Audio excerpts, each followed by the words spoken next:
حضرت صلی اللہ علیہ وآلہ وسلم پر وحی کا ابتدائی دور اچھے سچے پاکیزہ خوابوں سے شروع ہوا۔ آپ خواب میں جو کچھ دیکھتے وہ صبح کی روشنی کی طرح صحیح اور سچا ثابت ہوتا۔ پھر من جانب قدرت آپ تنہائی پسند ہو گئے اور آپ نے غار حرا میں خلوت نشینی اختیار فرمائی اور کئی دن اور رات وہاں مسلسل عبادت اور یاد الہی و ذکر میں مشغول رہنے لگے۔ جب تک گھر آنے کو دل نہ چاہتا توشہ ہمراہ لیے ہوئے وہاں رہتے۔ توشہ ختم ہونے پر ہی اہلیہ محترمہ حضرت خدیجہ رضی اللہ تعالی عنہا کے پاس تشریف لاتے اور کچھ توشہ ہمراہ لے کر پھر وہاں جا کر خلوت گزین ہو جاتے۔ یہی طریقہ جاری رہا یہاں تک کہ آپ پر حق منکشف ہو گیا اور آپ غار حرا ہی میں قیام پذیر تھے کہ اچانک حضرت جبرائیل علیہ السلام آپ کے پاس حاضر ہوئے اور کہنے لگے کہ اے محمد پڑھو۔ آپ فرماتے ہیں کہ میں نے کہا کہ میں پڑھنا نہیں جانتا۔ آپ صلی اللہ علیہ وسلم فرماتے ہیں کہ فرشتے نے مجھے پکڑ کر اتنے زور سے بھینچا کہ میری طاقت جواب دے گئی۔ پھر مجھے چھوڑ کر کہا پڑھو۔ میں نے پھر وہی جواب دیا کہ میں پڑھا ہوا نہیں ہوں۔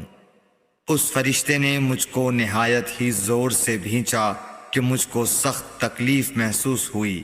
پھر اس نے کہا کہ پڑھ۔ میں نے کہا میں پڑھا ہوا نہیں ہوں۔ فرشتے نے تیسری بار مجھ کو پکڑا اور تیسری مرتبہ پھر مجھ کو بھینچا۔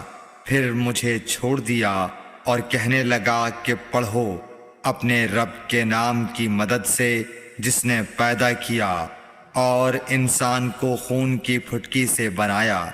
پڑھو اور آپ کا رب بہت ہی مہربانیاں کرنے والا ہے۔ بس یہی آیتیں آپ حضرت جبرائیل علیہ السلام سے سن کر اس حال میں غار حرا سے واپس ہوئے کہ آپ کا دل اس انوکھے واقعے سے کانپ رہا تھا۔ آپ حضرت خدیجہ کے ہاں تشریف لائے اور فرمایا کہ مجھے کمبل اوڑھا دو، مجھے کمبل اوڑھا دو۔ لوگوں نے آپ کو کمبل اوڑھا دیا۔ جب آپ کا ڈر جاتا رہا تو آپ نے اپنی زوجہ محترمہ حضرت خدیجہ رضی اللہ تعالی عنہا کو تفصیل کے ساتھ یہ واقعہ سنایا اور فرمانے لگے کہ مجھ کو اب اپنی جان کا خوف ہو گیا ہے۔ آپ کی اہلیہ محترمہ حضرت خدیجہ رضی اللہ تعالی عنہا نے آپ کی ڈھارس بندھائی اور کہا کہ آپ کا خیال صحیح نہیں ہے۔ اللہ کی قسم آپ کو اللہ کبھی رسوا نہیں کرے گا۔ آپ تو اخلاق فاضلہ کے مالک ہیں۔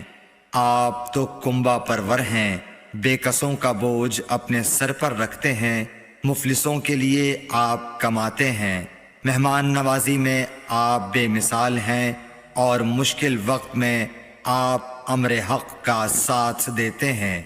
ایسے اوصاف حسنہ والا انسان یوں بے وقت ذلت و خواری کی موت نہیں پا سکتا۔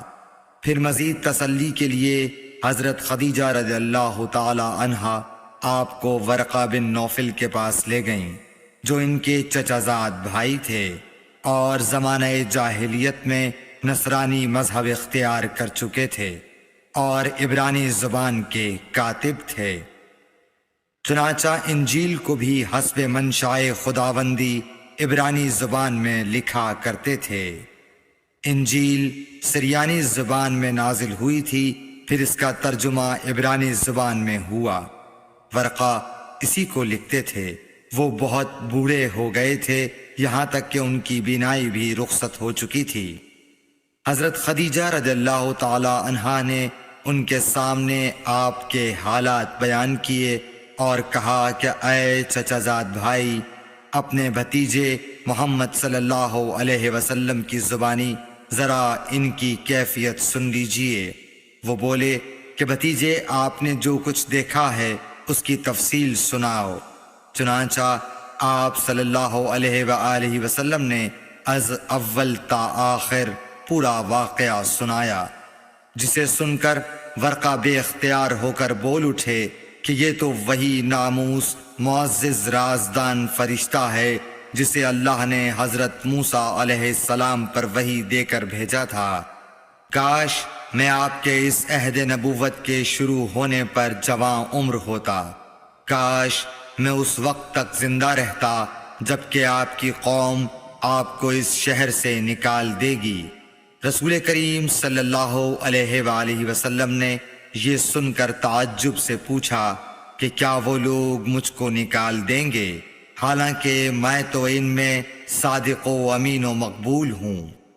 ورقہ بولا، ہاں یہ سب کچھ سچ ہے، مگر جو شخص بھی آپ کی طرح امر حق لے کر آیا لوگ اس کے دشمن ہی ہو گئے ہیں۔ اگر مجھے آپ کی نبوت کا وہ زمانہ مل جائے تو میں آپ کی پوری مدد کروں گا، مگر ورقہ کچھ دنوں کے بعد انتقال کر گئے، پھر کچھ عرصے تک وحی کی آمد موقوف رہی۔ صحیح بخاری حدیث نمبر 3۔